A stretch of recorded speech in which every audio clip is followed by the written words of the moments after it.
am of a mind that I would like to advance a hypothesis, a predictive hypothesis that runs counter to much of what I've been hearing.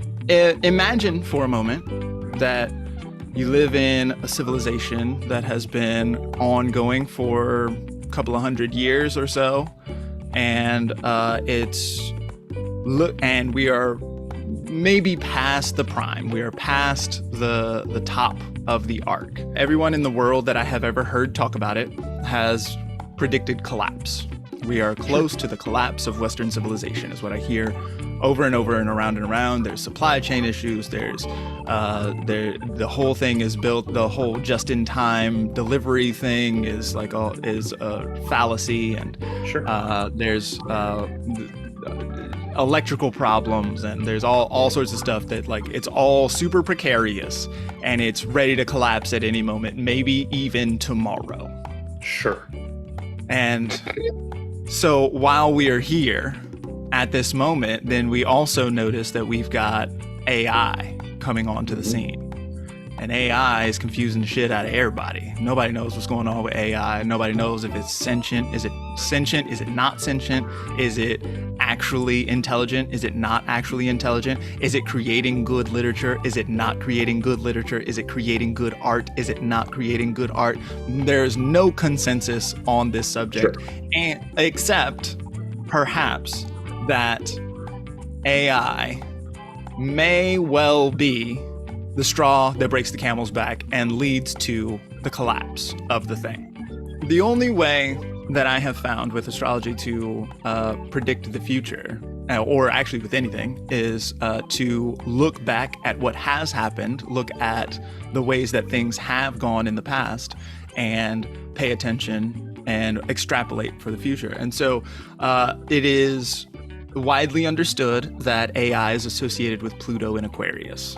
Sure. So Pluto in Aquarius is going to be associated with technological innovations. We can look back at the last period of Pluto in Aquarius, and there are some records around this. In fact, Pluto was in Aquarius in 1794. You may see where I'm going here with this.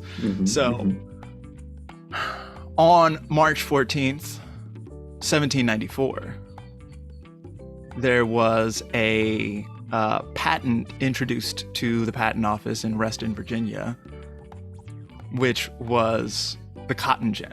Yeah, this is what I thought you might be heading at. I'm excited. This is a really good choice. Okay, so let's imagine 1794 for a second. So 1794 is here, and one of the features of this moment is that slavery is winding down.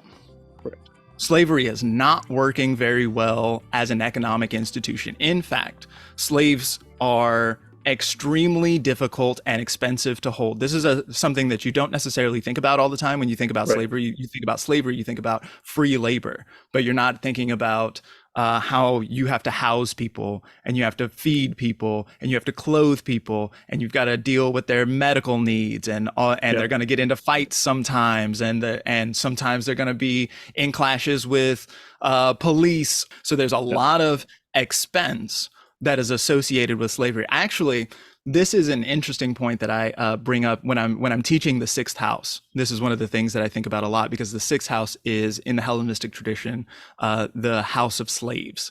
Right. And so if you are a slave, then we can expect you to have a lot going on in your sixth house. But also, if you own slaves, then we can expect those slaves to show up in the sixth house in the place of bad fortune. This is really interesting, and I think has interesting implications about the nature of holding slaves. Like, holding slaves is bad fortune, and that's sort of baked into the astrological tradition, which, but for the most part, is amoral. It's not it's not saying that holding slaves is bad. It's saying that holding slaves is going to fuck your shit up. And so it's something that you need to watch out for, right? Yeah. It is akin to disease or something like this. So slavery in 1794 is winding down. It is not economically viable to have these major plantations with all these people around, and so the primary cash crop in the southern United States is cotton. On March 14th, 1794, we see the introduction of the cotton gin to the patent. So the cotton gin is a machine that mechanizes the process of taking these seeds out of the cotton in the first place. So there we are, 1794, the end of slavery, it's about to collapse. But here is a technological innovation that gives the thing new life, and it survives much longer, for almost a century longer. Right. So now we take it up to where we are in this moment, and we've got upcoming about 20 years of Pluto in Aquarius. We can notice that the cotton gin was invented while Pluto was at 25 degrees of Aquarius, and so we're still 15 years away from the Pluto return of the cotton gin here. Okay. Right. But so we've got that to look forward to.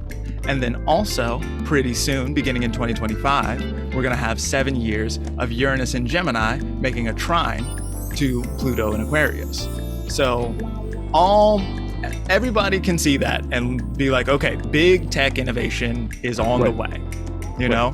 And not only big tech innovation, but also big tech disruption is likely to be a part of that, you know, like there's a lot of, world shifting ways of thinking about things, right? Like the model of reality is likely to shift during this time, in the same way that it shifted during the Enlightenment, which was a Uranus and Gemini period. So we're in this moment where paradigm shifting tech innovation and thought processes are on the way.